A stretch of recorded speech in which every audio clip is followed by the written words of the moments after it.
9/11. Person named Osama bin Laden.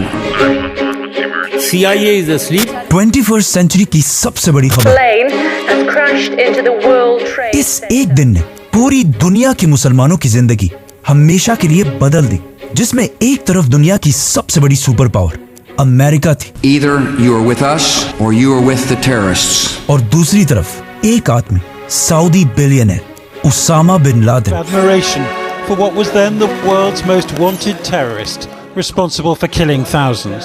ये कोई पहली दफा नहीं था कि किसी ने अमेरिका के इन 2 टावर्स को गिराने की कोशिश की हो, क्योंकि ये ट्विन टावर्स उस वक्त दुनिया की सबसे लंबी बिल्डिंग्स में से एक थी। एंड विदाउट एनी डाउट ये बिल्डिंग्स दुनिया की सबसे मशहूर बिल्डिंग्स थी, क्योंकि इस बिल्डिंग के अंदर और आसपास ऑलमोस्ट 500 हॉलीवुड मूवीज बनाई गई थी। तो जो भी इन बिल्डिंग्स को गिराना चाहता था उसे अच्छी तरह पता था कि जब न्यूयॉर्क में वर्ल्ड ट्रेड सेंटर की ये बिल्डिंग्स गिरेंगी तो ये आने वाली दुनिया की सबसे बड़ी न्यूज होगी। जैसे अगर आज कोई बुर्जुल खलीफा को गिरा दे। आज से एग्जैक्टली 23 साल पहले दुनिया की सिचुएशन ये थी, सोवियत यूनियन टूट चुका था और चाइना की इतनी औकात नहीं थी उस जमाने में। तो अमेरिका दुनिया का one and only Wahid super power था, जिसकी ताकत को चैलेंज करने वाला दुनिया में कोई भी नहीं था। लेकिन अचानक एक आम से दिन 11 सितंबर 2001 को 19 लोग अमेरिका के 4 बड़े जहाजों को हाईजैक करने के लिए अलग अलग एयरपोर्ट्स पहुंचे। अमेरिका की अब तक सारी रिपोर्ट्स देखकर यही लगता है कि ये 19 में से 19 लोग मुसलमान थे और इन सब का ताल्लुक सऊदी, इजिप्ट, लेबनान और यूएई से था। हर जहाज को हाईजैक करने के लिए 5 लोगों की टीम्स बनाई गई, जिसमें हर आदमी का अपना बहुत ही इंपॉर्टेंट रोल था और इस सब के लिए वो पिछले कई महीनों से ट्रेनिंग भी हासिल कर रहे थे। तो आखिर ये 4 जहाज अपने एयरपोर्ट से रवाना हुए और जैसे ही इन जहाजों ने टेक ऑफ किया, इन 19 लोगों ने प्लेन्स को हाईजैक करने का प्लान स्टार्ट कर दिया। और प्लान के मुताबिक सिर्फ 15 मिनट हवा में रहने के बाद पहले प्लेन में मौजूद 5 हाईजैकर्स खड़े हुए और कुछ छोटी छुरियों और बॉक्स कटर्स के साथ पूरे प्लेन को बहुत तेजी से हाईजैक कर लिया और जहाज के दोनों पायलट्स को मारकर अपना बंदा मोहम्मद अता को पायलट की सीट पर बिठाया और जहाज के सारे पैसेंजर्स को पिछली साइड पर धकेल दिया और उन सारों को क्लियरली बता दिया कि अब जहाज के दोनों पायलट्स मर चुके हैं, तो ये जहाज अब सिर्फ हमारा बंदा मोहम्मद अता ही लैंड करा सकता है। जिससे सारे पैसेंजर्स चुप करके खड़े हो गए,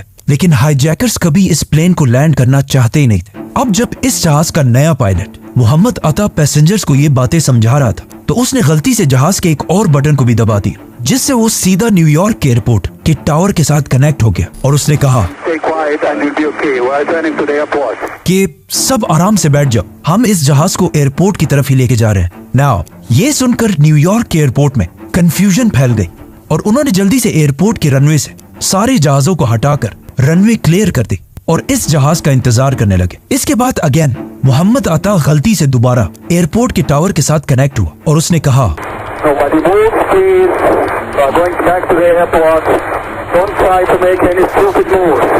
मतलब कोई इतने खतरनाक मिशन में इतना रिलैक्स कैसे हो सकता है। खैर, ये जहाज पहले बोस्टन से लॉस एंजलिस की तरफ जा रहा था, जो काफी लंबा सफर है। तो मोहम्मद अता ने इस जहाज को 100 डिग्रीज टर्न किया और न्यूयॉर्क की तरफ बढ़ने लगा। और जैसे ही वो न्यूयॉर्क की सिटी के करीब पहुंचा तो जहाज बहुत तेजी से अपनी हाइट से नीचे आने लगा और क्लियरली सबको ऐसा ही लग रहा था कि ये जहाज इसलिए नीचे आ रहा है ताकि ये न्यूयॉर्क के एयरपोर्ट पर लैंड कर सके। इसीलिए उधर एयरपोर्ट में भी ये देखकर सारे लोग इस जहाज का इंतजार करने लगे। बट काफी वक्त गुजरने के बाद भी जहाज नहीं पहुंचा और एयरपोर्ट में सारे लोग कंफ्यूज थे कि आखिर ये जहाज गया कहाँ। तो आखिर किसी ने आकर उन्हें बताया कि ये जहाज वर्ल्ड ट्रेड सेंटर की बिल्डिंग से क्रैश कर चुका है। अब सिर्फ एयरपोर्ट वालों को ही पता था कि असल में ये हुआ क्या है, लेकिन अमेरिकन मीडिया को इस बारे में कुछ पता नहीं था। इसीलिए हर न्यूज चैनल ने इसे एक बहुत बड़ा एक्सीडेंट कहकर ब्रॉडकास्ट करना शुरू किया। इस सब के दौरान अमेरिका का प्रेसिडेंट जॉर्ज बुश फ्लोरिडा में बच्चों के एक स्कूल में बैठा हुआ था, तो उनके सेक्रेटरी ने आके खामोशी से उन्हें इस इंसिडेंट का बताया। तो उनका भी फर्स्ट रिएक्शन यही था कि ये कोई एक्सीडेंट ही होगा। नाउ पहले जहाज को टेक ऑफ के सिर्फ 15 मिनट बाद हाईजैक किया गया था, लेकिन दूसरे जहाज को बिल्कुल पहले जहाज की तरह ही 30 मिनट बाद हाईजैक किया गया। और जहाजों को हाईजैक करने की ये टाइमिंग्स भी पहले से प्लान थी। मतलब जो भी इन हमलों के पीछे था वो चाहता था कि दूसरे जहाज को क्रैश होते हुए पूरी दुनिया देख सके। मरवान अल शेही, जिसकी उम्र सिर्फ 23 साल थी, अपने साथियों के साथ दूसरे प्लेन को भी हाईजैक करके पायलट की सीट पर बैठ गया और अगेन प्लेन को लॉस एंजलिस के बजाय न्यूयॉर्क की तरफ मोड़ दिया। अब जब पूरी दुनिया के न्यूज चैनल्स अपने नॉर्मल प्रोग्राम्स छोड़कर पहले जहाज के क्रैश को दिखा रहे थे और इसे एक बहुत बड़ा एक्सीडेंट कह रहे थे, उसी टाइम पूरी दुनिया के सामने दूसरा जहाज फुल स्पीड आकर वर्ल्ड ट्रेड सेंटर के दूसरे टावर से टकरा गया, जिसे देखकर पहले तो लोग थोड़ा कंफ्यूज हुए, लेकिन फिर आहिस्ता आहिस्ता सबको समझ आ गई कि ये सब कोई एक्सीडेंट नहीं बल्कि हमला था। और अगेन अमेरिकन प्रेसिडेंट के सेक्रेटरी ने आके उनके कान में दोबारा ये बात बताई और कहा, mister president, America is under attack. इसके बाद American army full high alert हुई और मुल्क के सारे जहाजों को लैंड करने का हुक्म दिया। लेकिन अभी भी 2 जहाज ऐसे थे जिन्हें ये लोग हाईजैक कर चुके थे और किसी को पता नहीं था कि इन दोनों जहाजों का अगला टारगेट कौन सा होने वाला है। थर्ड जहाज को, जिसे एक सऊदी सिटीजन हानी हंजोर उड़ा रहा था, उसने जहाज न्यूयॉर्क की तरफ टर्न करने के बजाय उसे अमेरिका के कैपिटल वॉशिंगटन की तरफ टर्न किया और जैसे ही वो वॉशिंगटन के करीब पहुंचा, वो अपने जहाज को बहुत ही नीचे ले आया और जहाज की स्पीड फुल बढ़ा दी और ये जहाज बहुत तेजी से दुनिया की सबसे इंपॉर्टेंट बिल्डिंग्स में से एक पेंटागन की तरफ बढ़ रहा था और दुनिया की नंबर 1 इंटेलिजेंस एजेंसी CIA का हेडक्वार्टर इस जहाज के पेंटागन पर क्रैश होने के बाद पूरी दुनिया वर्ल्ड ट्रेड सेंटर को छोड़कर पेंटागन की क्लिप्स दिखाने लगा। लेकिन अभी भी एक जहाज मिसिंग था। जब US आर्मी ने इस जहाज की डायरेक्शन चेक की तो उन्होंने देखा कि ये जहाज भी वॉशिंगटन की तरफ ही बढ़ रहा है और हो सकता है ये अमेरिका की पार्लियामेंट कैपिटल को टारगेट करे। तो मजबूरन इस जहाज को गिराने के लिए अमेरिका के वाइस प्रेसिडेंट के ऑर्डर्स पर 2 फाइटर जेट्स फुल स्पीड रवाना किए गए और इन जेट्स को ये ऑर्डर दिया गया था कि इस जहाज को हर हाल में गिराना लाजमी है, चाहे सारे पैसेंजर्स मर भी जाएं।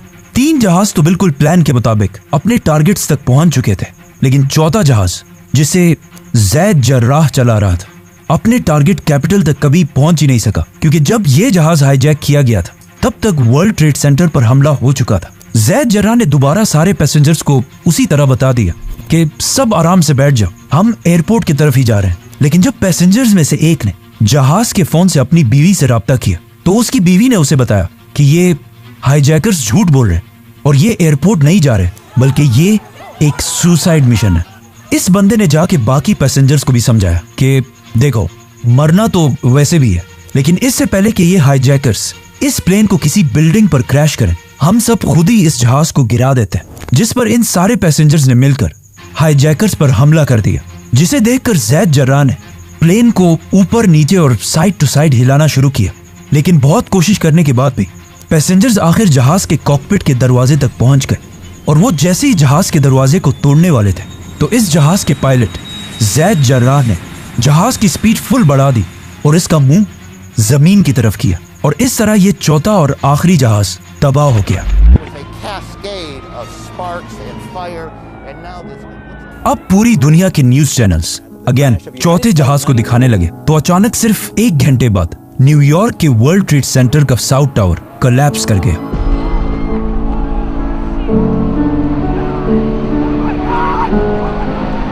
और इसमें तकरीबन 1000 लोग हलाक हुए और इसके कुछ ही देर बाद दूसरा टावर भी गिर गया और उसमें भी 1600 लोग हलाक हुए। ओवरऑल 9/11 के इन 4 हमलों में 3000 लोग मारे गए, जिनमें से 200 लोग तो सिर्फ ऐसे थे जिन्होंने इन बिल्डिंग में लगी आग की वजह से वर्ल्ड ट्रेड सेंटर के टॉप फ्लोर से छलांग लगाकर मरे थे। लेकिन इन हमलों के कुछ ही दिन बाद मोहम्मद अता, जो इस सारे प्लान का लीडर था, उसके वालिद का एक इंटरव्यू सामने आया जिसमें उसने ये सब मानने से इनकार कर दिया और सारा मलबा इजराइल की इंटेलिजेंस एजेंसी मोसाद पर डाल दिया और कहा कि इस्लाम में ऐसे किसी अटैक की इजाजत है ही नहीं।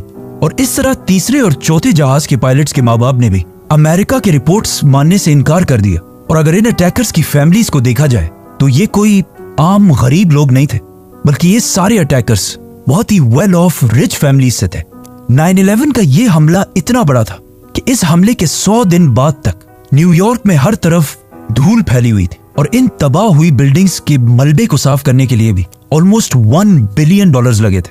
लेकिन फिर भी वर्ल्ड ट्रेड सेंटर के गिरने से अमेरिका को इतना नुकसान नहीं हुआ। असल नुकसान इन बिल्डिंग से थोड़ी सी दूरी पर एक दूसरी बिल्डिंग में हुआ जिसे लोग हमेशा भूल जाते हैं, और वो बिल्डिंग थी New York stock exchange. Global markets got absolutely hammered as these events. इन हमलों के बाद अमेरिका की मार्केट्स में पैनिक फैल गया और अमेरिका की स्टॉक एक्सचेंज क्रैश करने लगी और ऑलमोस्ट सारे कंट्रीज के स्टॉक्स गिरने लगे, जिसमें सबसे बड़ा नुकसान उठाया वॉरेन बफे की कंपनी बर्कशायर हैथवे ने। और कहा जाता है कि इन हमलों से अमेरिका को 1.4 ट्रिलियन डॉलर्स का नुकसान हुआ और अमेरिका की जीडीपी जो इससे पहले 4 और 5% पर ग्रो कर रही थी, 2001 के हमलों के बाद 1% से भी नीचे आ गई। लेकिन अब जब स्टॉक एक्सचेंज में सारी कंपनीज के स्टॉक्स नीचे जा रहे थे, तो कुछ कंपनीज दरमियान में ऐसे भी थी जिन्होंने इन हमलों से नुकसान की बजाय बहुत ज्यादा प्रॉफिट किया और इन कंपनीज के शेयर्स ऊपर जाने लगे। और ये कंपनीज थी वॉर कंपनीज, गन्स बनाने वाली कंपनीज, फाइटर जेट्स और टैंक्स बनाने वाली कंपनीज। अमेरिका के ऑलमोस्ट सारे इन्वेस्टर्स अपने पैसे इन कंपनीज में इन्वेस्ट करने लगे। और ये लोग ऐसा क्यों कर रहे थे?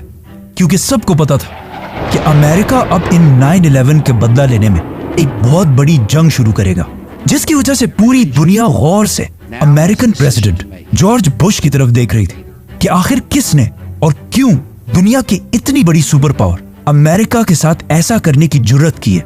और पूरा अमेरिका गुस्से से भरा हुआ था। इन हमलों के कुछ ही दिन बाद जॉर्ज बुश आखिर पूरी दुनिया के सामने आए और सबको बताया कि इन हमलों के पीछे कोई मुल्क या गवर्नमेंट नहीं थी, बल्कि ये एक टेररिस्ट अटैक था। और इन अटैक्स के पीछे सिर्फ एक ही ऑर्गेनाइजेशन थी, अल कायदा। A person named Osama bin Laden are linked to many other organizations in different countries. और उसका leader Osama bin Laden, States. Al-Qaeda released the video after its arrival. जो इस सबसे बहुत दूर आराम से अफगानिस्तान में बैठा हुआ था।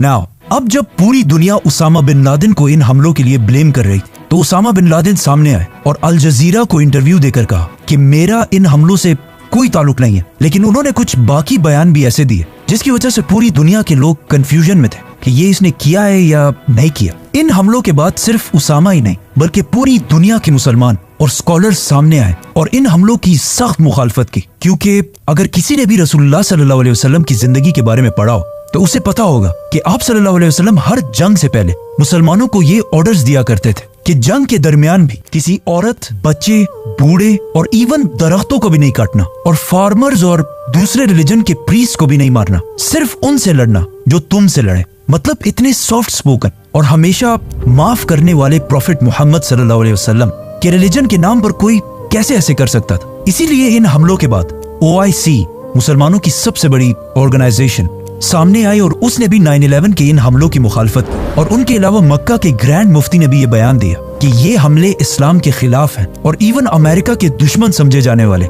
आयतुल्लाह खामनाई ने भी ये बयान दिया कि इन हमलों का इस्लाम से कोई ताल्लुक नहीं है। लेकिन इस सब के बाद भी इस्लाम की इमेज वेस्टर्न कंट्रीज में बहुत ही खराब होने लगी और इस्लामोफोबिया बढ़ने लगा। फॉर एग्जाम्पल, लोग रोड पर हिजाब पहनने वाली औरतों को मारने लगे और वेस्टर्न कंट्रीज में बहुत सारे मुसलमानों को जॉब से निकाला गया और कुछ मुसलमानों को तो जान से भी मारा गया। और टीवीज पर पहली दफा ये डिबेट स्टार्ट हुई कि क्या इस्लाम एक पीसफुल रिलीजन है भी या नहीं। Islam is not a religion of peace.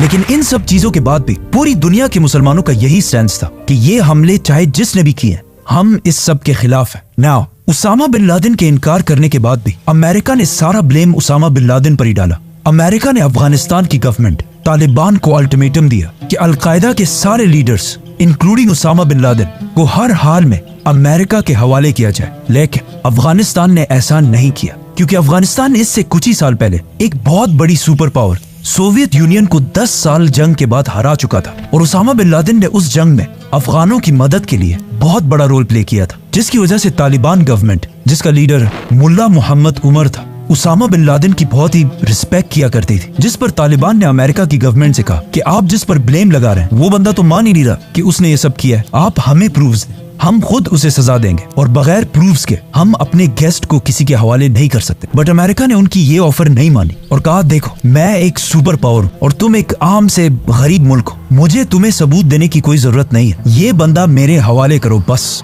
वरना हम अफगानिस्तान पर हमला करके तालिबान को खत्म कर देंगे। क्योंकि अमेरिका के जनरल्स ने इससे पहले ही अपनी रिसर्च कर ली थी कि तालिबान हमारे सामने सिर्फ कुछ ही हफ्तों के लिए खड़े हो सकते हैं, उसके बाद हम इन्हें खत्म कर देंगे। लेकिन तालिबान बीइंग पठान, उन्होंने ऑफ कोर्स उनकी बात नहीं मानी, तो अमेरिका ने भी अफगानिस्तान पर हमले की प्लानिंग शुरू कर दी। इस जंग को रोकने के लिए तालिबान ने एक और आखिरी कोशिश भी की और अमेरिका से कहा कि हम उसामा बिन लादेन को एक थर्ड कंट्री के हवाले करते हैं जो ना आपकी सुनता हो ना हमारी, और वो इंडिपेंडेंटली फैसला करे। बट अमेरिका अपने ताकत के फुल नशे में था और उसने अफगानिस्तान की ये ऑफर भी नहीं मानी और 9/11 के सिर्फ 1 महीने बाद अफगानिस्तान पर हमला कर दिया। जॉर्ज बुश ने इस जंग को एक क्रूसेड कहा और इसका नाम रखा war on terror. This crusade, this war on terrorism, और हर तरफ से अपनी फौज अफगानिस्तान की तरफ भेजना शुरू की और अफगानिस्तान के अंदर जो तालिबान के खिलाफ सबसे ताकतवर अफगान था, अहमद शाह मसूद, अमेरिका ने उसकी आर्मी को फुल सपोर्ट किया और बिल्कुल अमेरिका के प्लान के मुताबिक तालिबान को निकालकर पूरे अफगानिस्तान को फतह कर लिया।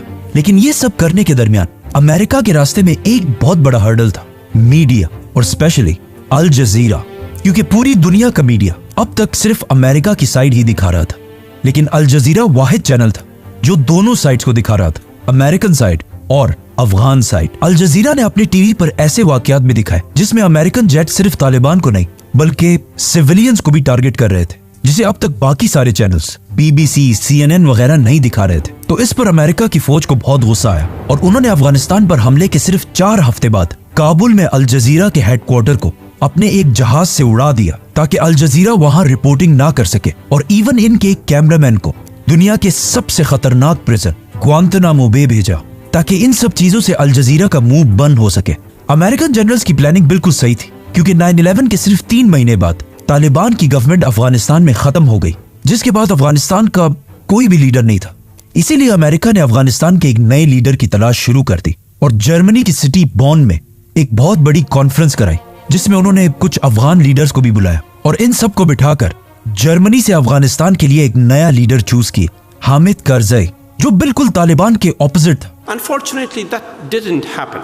मतलब जबरदस्त इंग्लिश बोलता था और बिल्कुल एक वेस्टर्न आदमी लगता था और CIA का फेवरेट था। हामिद करजई को अमेरिका ने अफगानिस्तान का नया प्रेसिडेंट बनाया और इसकी हुकूमत को स्ट्रॉन्ग करने के लिए एक नई फौज ट्रेन की और एक नई गवर्नमेंट बनाई। दूसरी गवर्नमेंट्स को निकालना और अपनी पसंद की गवर्नमेंट बिठाना अमेरिका का पुराना बिजनेस है, लेकिन अगर अफगानिस्तान की हिस्ट्री को देखा जाए तो उन्होंने कभी भी बाहर से किसी लीडर को अपने ऊपर एक्सेप्ट नहीं किया।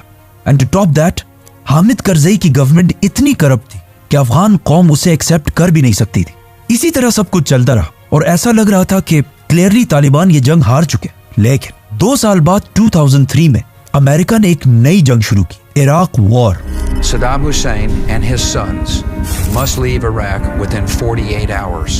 जिससे अमेरिका का सारा फोकस अफगानिस्तान से हटकर इराक की तरफ जाने लगा, जहां उन्होंने सद्दाम हुसैन को हटाने के लिए एक बहुत बड़ा झूठ बोला जिसे वो आज खुद भी मानते हैं। I apologize for the fact that the intelligence we received was wrong. Saddam Hussain की स्टोरी फिर हम किसी और वीडियो में एक्सप्लेन करेंगे। जब अमेरिका का फोकस अफगानिस्तान से हट गया तो तालिबान ने आहिस्ता आहिस्ता मुल्ला उमर की लीडरशिप में दोबारा रीग्रुप करना शुरू किया और अमेरिकन फोर्सेस पर छोटे छोटे हमले करने लगे। सद्दाम हुसैन की हुकूमत तो इराक में खत्म हो गई, लेकिन उस जंग में अमेरिका ने इतनी बड़ी बड़ी गलतियां की थी जिसे छुपाना इम्पॉसिबल था। फॉर एग्जाम्पल, इराक में अमेरिका के एक जेल से कुछ पिक्चर्स रिलीज हुई जिसमें अमेरिकन फोर्सेस इराकियों को बहुत ही बुरी तरह ट्रीट कर रहे थे और ये पिक्चर्स पूरी दुनिया के मीडिया में फैल गई, जिससे अमेरिका की इमेज बहुत ही खराब हो गई। और उधर अफगानिस्तान में तालिबान ने भी ये इमेज यूज करके अफगानों को ये समझाने की कोशिश की कि देखो ये सब कुछ होता है अमेरिका के जेलों में। इराक के इन जुल्मों की वजह से जब बुश इराक विजिट करने गए तो वहां उन्हें जूते भी मारे गए। इस सब से अमेरिका की इमेज इराक में ही नहीं बल्कि अफगानिस्तान में भी खराब हुई और तालिबान दोबारा मजबूत होने लगे। इसके अलावा तालिबान की मजबूती का एक रीजन ये भी था कि अफगानिस्तान बहुत ही एक ट्राइबल सोसाइटी है और जब भी अमेरिकन फौज किसी एक अफगान को मारती थी उसका सारा खानदान और कबीला तालिबान के साथ जाकर मिल जाता था। तो इस तरह अफगानों को मारने से तालिबान कमजोर होने के बजाय और स्ट्रॉन्ग होते जाते थे और इनके नंबर्स भी पहले से बहुत ज्यादा बढ़ चुके थे। नाउ एज वी सेड कि इससे पहले उसामा बिन लादेन ने 9/11 के हमले में इन्वॉल्व होने से इनकार कर दिया था, लेकिन 2004 की यूएस इलेक्शन से पहले उसामा बिन लादेन की एक वीडियो सामने आई जिसमें उसने अमेरिकन को मुखातिब करके 9/11 की पूरी जिम्मेदारी एक्सेप्ट की। और इस वीडियो में उसामा बिन लादेन ने उन 19 लोगों के लिए दुआएं भी की जिन्होंने 9/11 किया था, और अमेरिका को एक वार्निंग भी दी कि वो दोबारा भी ऐसा कर सकता है। मतलब उसामा बिन लादेन ने 9/11 के 3 साल बाद उसकी पूरी जिम्मेदारी उठा ली। इस स्पीच के बाद जॉर्ज बुश दोबारा अमेरिका की पॉलिटिक्स में मजबूत हो गया और कुछ ही अरसे बाद इलेक्शंस जीत गया। और इलेक्शन जीतने के बाद उसने दोबारा फौजों को अफगानिस्तान में उसामा बिन लादेन के पीछे भेजा। लेकिन फिर भी अगले 4 साल तक ना उसामा बिन लादेन मिल सका और ना अफगानिस्तान फतह हो सका और ना तालिबान खत्म हो सके। अफगानिस्तान की ये जंग जो सिर्फ कुछ हफ्तों के लिए थी, 9/11 के बाद 10 साल तक जारी रही। और अब जॉर्ज बुश के बाद अमेरिका का नया प्रेसिडेंट भी आ चुका था, बराक ओबामा। ओबामा ने आते ही इस जंग को अपने वादों के मुताबिक कम करने की बजाय और भी बढ़ा दिया और भी ज्यादा फौज अफगानिस्तान की तरफ भेजी, जिससे वहां अमेरिकन फौज की तादाद 1 लाख से भी बढ़ गई। और उसी के साथ ओबामा ने ड्रोन अटैक्स और एयर स्ट्राइक्स को भी बढ़ा दिया। और उसी की हुकूमत में आखिर 9/11 के 10 साल बाद 2011 में अमेरिका को आखिर एक टारगेट मिला उसामा बिन लादेन के बारे में, जो अफगानिस्तान में नहीं बल्कि पाकिस्तान में छुपा हुआ था। अब इस वाकये के 2 वर्जन, एक तो अमेरिका और पाकिस्तान का वर्जन और दूसरा कुछ सीनियर जर्नलिस्ट का वर्जन। उसामा बिन लादेन अपने 3 बीवियों, बच्चों और ग्रैंड चिल्ड्रन के साथ पिछले कई साल से पाकिस्तान की सिटी एबटाबाद में रह रहा था, जहां अमेरिका ने खुद ही ऑपरेशन करके उसे ढूंढा और फिर उसे मार दिया, जिसका पाकिस्तान की आर्मी और गवर्नमेंट को बिल्कुल भी पता नहीं था। लेकिन कुछ सीनियर जर्नलिस्ट जैसे कि सीमोर हर्ष के मुताबिक अमेरिका ने उसामा बिन लादेन को पकड़ने के लिए $25 मिलियन रखी थी। इसीलिए पाकिस्तान आर्मी के एक रिटायर्ड कर्नल इकबाल सईद खान ने इन पैसों के लिए उसामा बिन लादेन की लोकेशन अमेरिका के CIA तक पहुंचाई। और इस खबर को कंफर्म करने के लिए अमेरिका ने एबटाबाद में शकील अफरीदी के साथ एक फेक वैक्सीन कैंपेन शुरू की और एबटाबाद के इस घर को हर तरफ से स्कैन करने लगा। अमेरिकन ड्रोन्स और सैटेलाइट ने भी इस घर को 24 घंटे रिकॉर्ड करना शुरू किया। और अचानक एक दिन उन्होंने इस घर के लॉन में एक 6 फुट के आदमी को वॉक करता हुआ देखा। इससे और कुछ बाकी चीजों से अमेरिका ने अंदाजा लगाया कि हो सकता है यही उसामा बिन लादेन। CIA ने उसामा पर हमले से पहले कुछ पाकिस्तानी एजेंट्स इस घर के पास भेजे, जिन्होंने जाकर वहां के सारे दरख्त काट दिए ताकि अमेरिका के हेलीकॉप्टर्स आराम से लैंड कर सके। और फिर आखिर 2 मई 2011 को प्रेसिडेंट ओबामा के ऑर्डर्स पर अफगानिस्तान के शहर जलालाबाद से 2 हेलीकॉप्टर्स रात के टाइम में उसामा बिन लादेन को मारने के लिए एबटाबाद की तरफ रवाना हुए, जिसका पाकिस्तान आर्मी को बिल्कुल पता नहीं था। और वहां अमेरिका में ओबामा और उसके मिनिस्टर्स ये सब कुछ लाइव देख रहे थे। ये हेलीकॉप्टर्स उसामा बिन लादेन के घर में लैंड हुए और सिर्फ 40 मिनट के ऑपरेशन के बाद उसामा बिन लादेन को मार दिया और उसकी बॉडी को अपने साथ वापस अफगानिस्तान ले गए, जहां उसका DNA टेस्ट करके ये कंफर्म किया गया कि यही उसामा बिन लादेन है। और फिर उसकी डेड बॉडी की पिक्चर्स लेकर उसामा बिन लादेन की लाश को समंदर में फेंक दिया। अमेरिकन आर्मी के मुताबिक उन्होंने उसकी बॉडी को समंदर में इसलिए फेंका और उसे जमीन पर इसलिए नहीं दफनाया क्योंकि ऐसा ना हो कि कोई आगे जाकर उसकी कब्र पर एक बहुत बड़ा श्राइन, मजार बना दे। CIA ने उसामा बिन लादेन की लाश की पिक्चर्स US प्रेसिडेंट ओबामा को भेजी, लेकिन उन्होंने इसे रिलीज करने से इनकार कर दिया। The United States has conducted an operation that killed Osama bin Laden, the leader of Al-Qaeda. Pakistan में बहुत सारे लोग आज भी ऐसे हैं जो उसामा बिन लादेन के एबटाबाद में होने को नहीं मानते और कहते हैं ये बहुत बड़ी एक कोई गेम या साजिश है। लेकिन ये बिल्कुल गलत है, क्योंकि एबटाबाद के इस ऑपरेशन के कुछ ही दिनों बाद अल-कायदा ने अपने सीक्रेट वेबसाइट्स पर उसामा बिन लादेन की डेथ को एक्सेप्ट किया और कहा कि हम इसका बदला जरूर लेंगे, जिसके बाद तालिबान ने भी उसकी डेथ को एक्सेप्ट किया। और इवन उसामा बिन लादेन के अपने बेटे हमजा बिन लादेन ने भी इस बात को सही कहा। तो जब अमेरिका और अल-कायदा दोनों इस बात को मान रहे तो पाकिस्तानियों को क्या मसला है? नाउ उसामा बिन लादेन के 5 बीवियों से उनके 11 बेटे थे और उसका बड़ा बेटा अब्दुल्ला बिन लादेन आज भी सऊदी अरब के सिटी जद्दा में खामोशी से अपना बिजनेस चला रहा है, लेकिन उसकी हर मूवमेंट को सऊदी गवर्नमेंट बहुत केयरफुली नोट करती है। उसामा बिन लादेन का दूसरा बेटा उमर बिन लादेन, जो पब्लिकली अपने बाप और उसके मिशन को गलत कहता है, और उसने अपने बाप उसामा बिन लादेन के खिलाफ एक किताब भी लिखी है। उसामा बिन लादेन का तीसरा बेटा साद बिन लादेन, जो एक जमाने में अपने बाप का राइट हैंड हुआ करता था और उसामा उसे अपने बाद अल-कायदा का नया लीडर भी बनाना चाहता था, लेकिन उसके इस बेटे साद बिन लादेन को उसामा बिन लादेन से पहले ही 2009 में मार दिया गया। उसामा बिन लादेन का एक ही ऐसा बेटा था, उसका चौथा बेटा हमजा बिन लादेन, जो उसके बाद अल-कायदा के लीडर्स में से था। और उसामा बिन लादेन के मौत के बाद वो बार बार अल-कायदा की तरफ से पब्लिक स्टेटमेंट्स भी दिया करता था, लेकिन इसे भी 2018 और 19 के दरमियान अफगानिस्तान में मार दिया गया। उसामा बिन लादेन की जो फैमिली एबटाबाद में बच गई थी, वो पहले तो 1-2 साल पाकिस्तान की कैद में रहे, जिसके बाद उन्हें वापस अपने कंट्रीज में भेज दिया गया और आज वो सारे खामोशी से सऊदी और यमन में अपनी जिंदगियां गुजार रहे हैं। लेकिन किसी को नहीं पता कि उनकी एग्जैक्ट लोकेशन क्या है। उसामा बिन लादेन की वफात के बाद उनके घर से बहुत सारे पर्सनल डॉक्यूमेंट्स भी मिले, जिनमें उनकी कुछ रिकॉर्डिंग्स और उनके बच्चों के लिए कुछ वीडियो गेम्स भी शामिल थी। इन डॉक्यूमेंट्स को देखकर यह भी लगता है कि उसामा बिन लादेन को पहले से पता था कि एक दिन उसे इसी तरह अचानक मारा जाएगा। इसीलिए इन डॉक्यूमेंट्स में से एक में उनकी आखिरी वसीयत भी मिलती है, जिसमें वो लिखते हैं कि मेरे पास अभी भी $40 मिलियन पड़े हैं और मेरे बाद इन $40 मिलियन से सिर्फ थोड़ा सा मेरी फैमिली को दिया जाए और बाकी सब अलकायदा को दिया जाए। नाउ अब जब उसामा बिन लादेन को मार दिया गया था और अमेरिका जिस काम के लिए अफगानिस्तान आया था वो पूरा हो चुका था, तो चाहिए तो ये था कि वो अफगानिस्तान को छोड़कर वापस चला जाए, पर उन्होंने ऐसा नहीं किया और अगले 10 साल तक अफगानिस्तान में बैठे रहे। क्योंकि उसामा बिन लादेन तो अब कोई मसला नहीं था, लेकिन अब दुनिया बिल्कुल चेंज हो चुकी थी और अफगानिस्तान के बहुत ही क्लोज एक नया सुपर पावर चाइना बनने वाला था और चाइना को कंट्रोल में रखने के लिए अमेरिका की प्रेजेंस इस इलाके में लाजमी थी। इसके अलावा उसामा बिन लादेन की मौत से कुछ ही अरसा पहले अमेरिका के एक इंस्टीट्यूट ने अफगानिस्तान में रिसर्च की और उन्हें पता चला कि अफगानिस्तान के जमीन के नीचे जो मिनरल्स पाए जाते हैं वो दुनिया के सबसे कीमती और रेयर मिनरल्स में से एक है, जिनमें से सबसे इंपॉर्टेंट मिनरल है लिथियम, जिससे दुनिया की ऑलमोस्ट सारी बैटरीज बनती हैं। अब अगर अमेरिका अफगानिस्तान को छोड़कर चला जाता तो चाइना बहुत ही आसानी से इन मिनरल्स तक पहुंच सकता था। इसीलिए अगले 10 साल तक अफगानिस्तान में अमेरिका बैठा रहा। लेकिन फिर भी अमेरिका की इतनी बड़ी ताकत और इतनी बड़ी फौज के बावजूद अफगानिस्तान में तालिबान की प्रेजेंस बढ़ती गई और आखिर मजबूरन 20 साल की जंग के बाद अमेरिका के नए प्रेसिडेंट डोनाल्ड ट्रंप ने तालिबान गवर्नमेंट के साथ डील कर ली और अफगानिस्तान से आहिस्ता आहिस्ता अपनी फौज निकालने लगा। और 20 साल ट्रेनिंग देने के बाद भी अफगानिस्तान की फौज कुछ दिनों के लिए भी तालिबान के सामने खड़ी ना हो सकी और अमेरिका के जाने के कुछ ही दिनों बाद तालिबान बगैर किसी लड़ाई के 20 साल बाद दोबारा अपने कैपिटल काबुल में दाखिल हुए। अफगानिस्तान की इस जंग को अमेरिका की सबसे बड़ी नाकामी समझा जाता है, क्योंकि 20 साल लड़ाई के बाद भी अमेरिका ने तालिबान को कमजोर करने की बजाय और स्ट्रॉन्ग बना दिया और इस जंग के बाद अफगानिस्तान को उसका टाइटल दोबारा मिल गया as the graveyard of empires.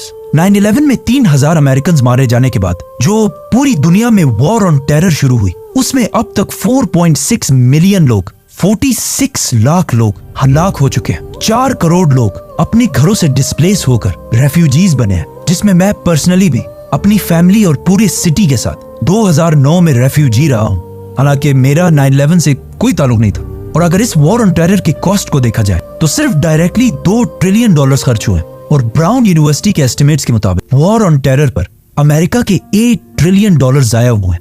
इस वॉर ऑन टेरर से अमेरिका की आवाम को भी नुकसान हुआ है और अफगानिस्तान की आवाम को भी, और फायदा सिर्फ और सिर्फ वेपन्स बनाने वाली कंपनीज को हुआ है। फॉर एग्जाम्पल लॉकहीड कंपनी के सीईओ को, जो इस जंग से पहले हर साल $3 मिलियन कमाया करता था, लेकिन इस जंग के दौरान उसकी इनकम $3 मिलियन से $30 मिलियन तक चली गई थी। मतलब कुछ ही सालों में 10 टाइम्स इनकम बढ़ गई थी। और आज भी This crusade, this war on terrorism जारी है।